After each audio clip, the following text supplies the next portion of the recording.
What is up, guys? Private Eye Russ here. Welcome to another episode of the Private Eye Russ Show. I'm your host, owner, operator, full service private investigation and consulting firm. Links will be in the description below. Everything from corporate, criminal, defense, litigation support. We've got you covered. All right, so without further ado, let's go ahead and get into the subject matter of this particular video. So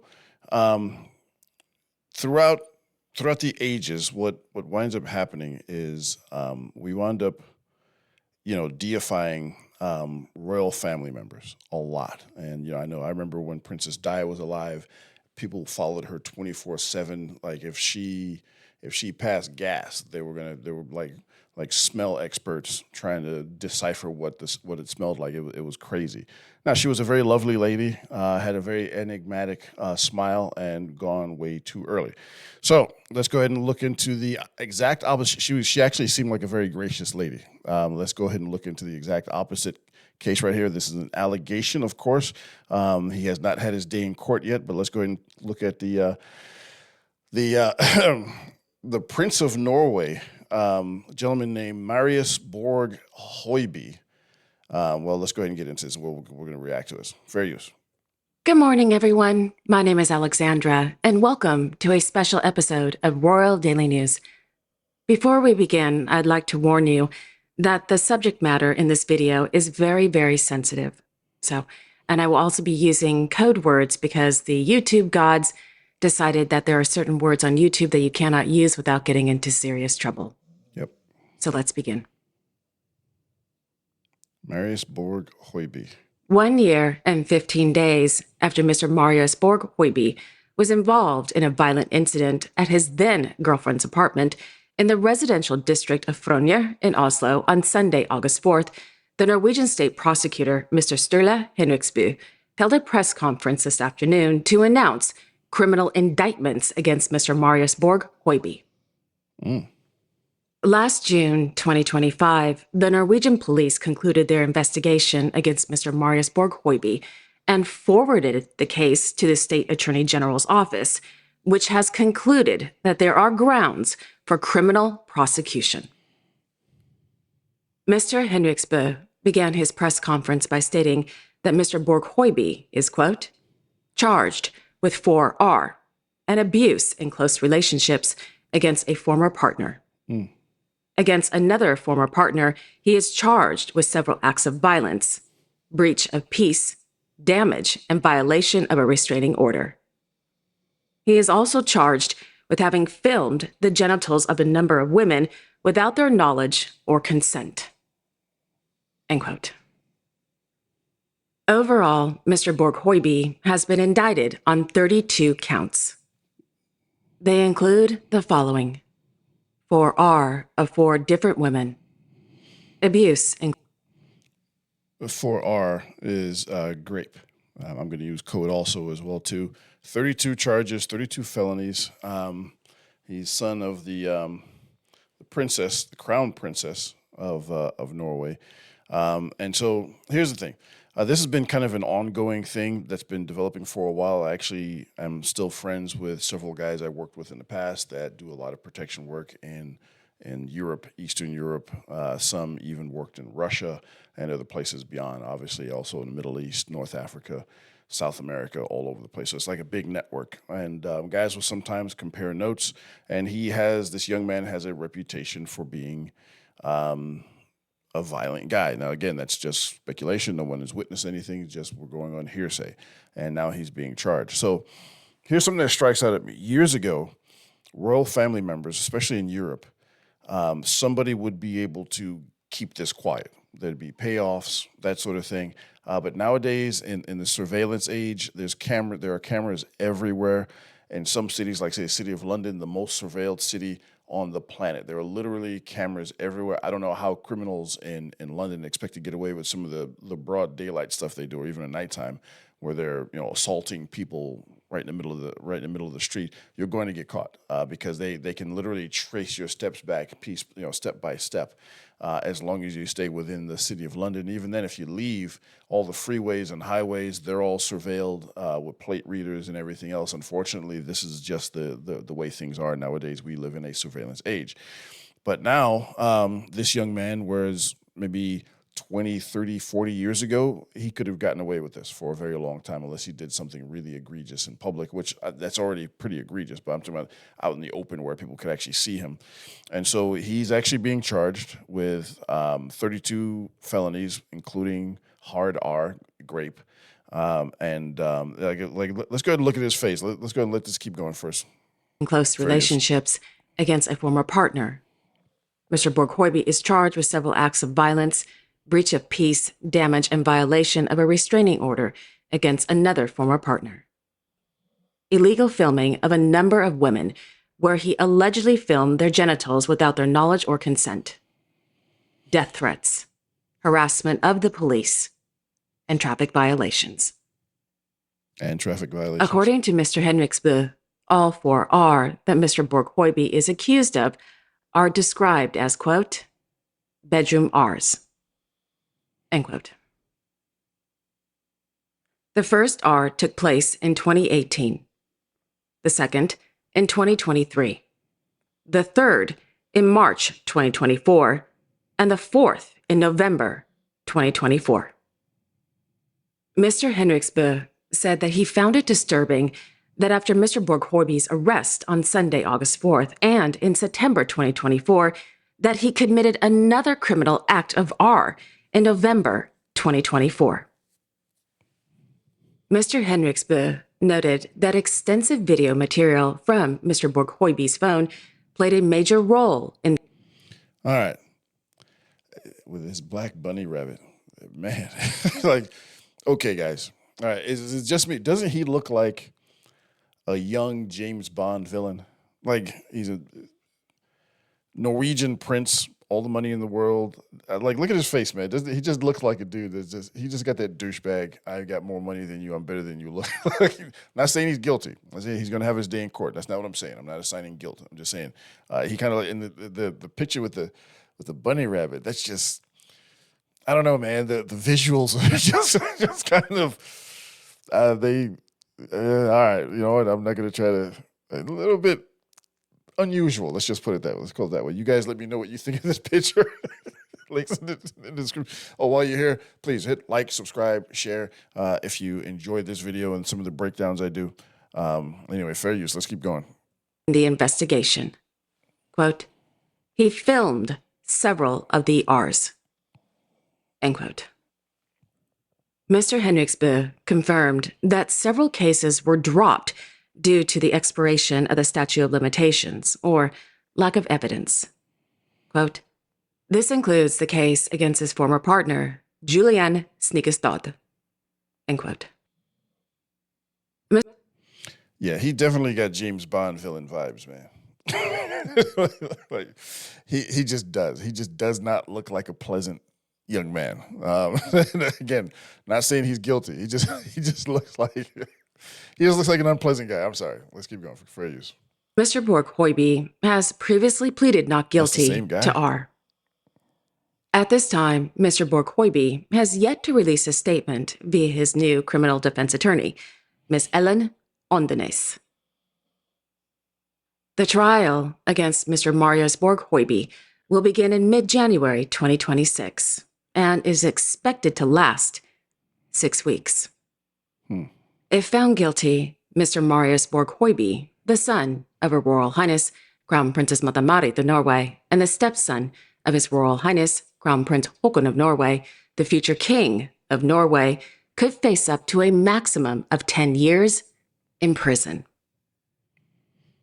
All right. Odds are he's not going to prison. Now, here's what typically would happen in cases like this before it ever gets to any sort of media outlets or is known in the public. Now, he's been arrested multiple times and allegedly has committed crimes before and after he was arrested both times. Okay, so what would typically happen is this. If someone of this sort of this standing, royal family member, obviously wealth and power off the charts, especially in his home country, they rule that country. So, but what will happen is, or what would happen in some other cases in different countries I've worked in, and I've actually seen this happen, is that one of two things will happen. You will get the either carrot or the stick offer.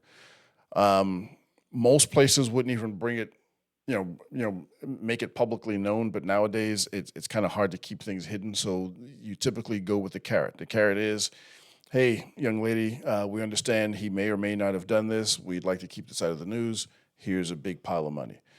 The problem is some of these young ladies are probably not from broke families. They're probably from families that are pretty well to do, and so maybe that's not, that might not be an issue. It might be a matter of principle. Some people cannot be bought off, and then in that case, then there would be the stick. So, but here in this country, I don't think a fixer is going to get him off of this. The best chance he has is to let the legal process play out and then see what happens. Obviously, he's probably got the best attorney in the country. So who knows? Again, not saying he did anything, not saying he didn't do anything. I'm not victim shaming. I'm not blaming him or assigning guilt. He still has to have his day in court. Right now, it doesn't look good. Last August and September, I reported at the rabbit length again. regarding the details of the various Norwegian criminal codes. So if you're interested in learning more about it, which I find fascinating, I will leave direct links to the videos in the description box below. Also, Okay, well, thanks for Royal Daily News. That's their channel. Give them a shout out, like, subscribe. They actually have some good stuff out there. So let's go ahead and discuss this. So what he's going to be dealing with is a couple of different things. Number one, there's always going to be a certain amount of arrogance that's going to come with being a member of a royal family. Unfortunately, this is just the way it is. Have I dealt with royals? I've dealt with a lot of royals, and dealing with royals is different. It just is. They're not treated like everyone else. So imagine from childhood, you're treated differently. You're treated deferentially. Nobody ever tells you no. Nobody stops you from doing anything. And whatever you do is the right thing. Especially in the Middle East, North Africa, some of the places I've worked, you don't tell them no. And if you work for a royal, anybody who works for a royal or even really good friends of theirs, you have to. It's kind of like walking a tightrope. I remember one time. This is in the Middle East. This is in Bahrain, and I'm at a bar. It was a private club I was a member of, and but they had there was a regular place where everybody could go. Then they had the private side. So I was always I was usually in the private side unless there were a bunch of hot chicks in the other side, in which case I went over there. But I was in the private side. Me and a buddy of mine were playing pool, and one of the royal family members. I won't put his name out there. For what I understand, the man's passed away since then because he was not a young man back then, but he was known for being, for lack of a better word, he was known for being insane. He pulled out a switchblade and threw it at me. Well, at the time, I did not know he was a royal family member. Now, he had a couple of bodyguards with him, and I saw them and I scoped them out, but I figured, you know what, I could take them if I have to. But a good buddy of mine, British dude, Spike, owned a huge sailboat, man. He had like a 120-something foot sailboat, business owner, obviously very wealthy guy. Good pal of mine. He's passed away since then as well. Rest in peace. He rushes up to me because he could see it. Like, look, somebody throws a switchblade at you. It didn't hit me, but he definitely threw it at me with intent. Everybody just kind of froze, and I'm sitting there sizing everybody up like, okay, I'm going to take this guy first. I'm going to take his second bodyguard second, and then I'm going to wail on this dude and teach him a lesson. He rushes up to me. He goes, "That's Prince such and such, royal family member." And I kind of looked at him. I was like, "What?" He's like, "Yeah, royal family member. He's insane. But those are his two bodyguards." I was like, "I think I can take them." He said, "Yeah, but what about the other five that are probably downstairs, all armed?" And I was like, "Okay, all right." And so. So I backed off, and I just looked at him, and I just took my drink and went like this to him, and he walks over and introduces himself. like, dude's insane. He just threw a knife at me. He walks over, introduces himself, says, "Hey, can I play with you guys?" We wound up playing pool the rest of the night. But there was always that, the bodyguards were kind of looking at me like, okay, they were wearing sweatsuits, and that's what they wore over there. Obviously, they were martial artists, and that's okay.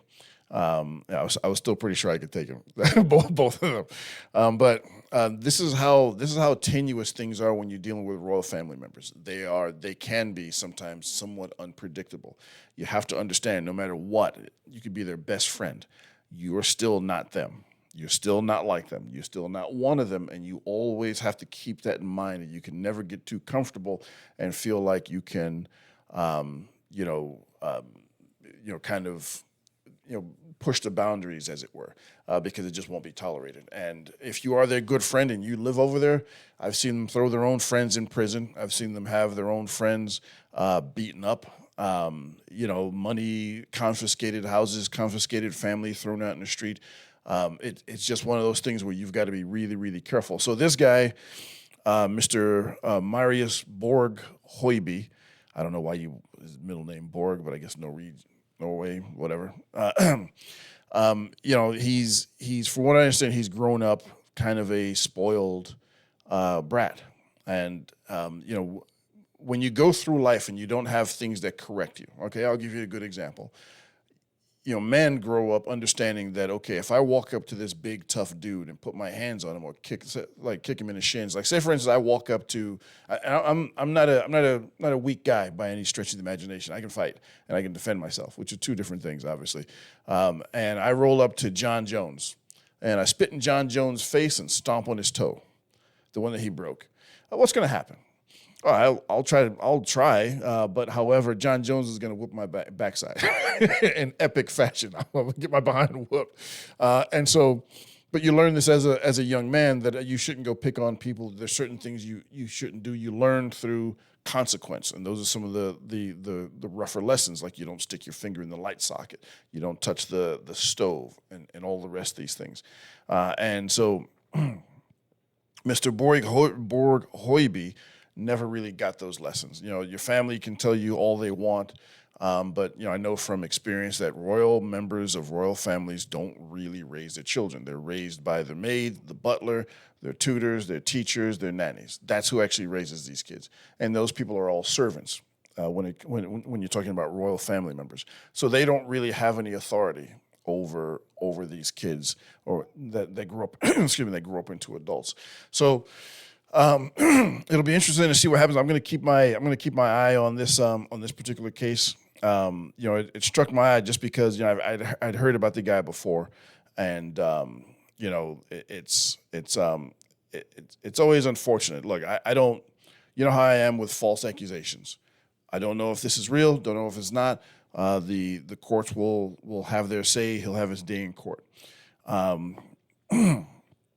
However, I'm also not for anybody who is actually guilty of that. If you are guilty of harming people and forcing and coercing people into that sort of situation, whether it's through threat, coercion, force, or even being drugged, which happens, I'm not going to be on your team, and I'm going to be rooting for your downfall. But we'll see what happens with this young man. I think the court of public opinion is going to be against him right now because he has a reputation in Norway for being a not good guy. Let's just put it that way.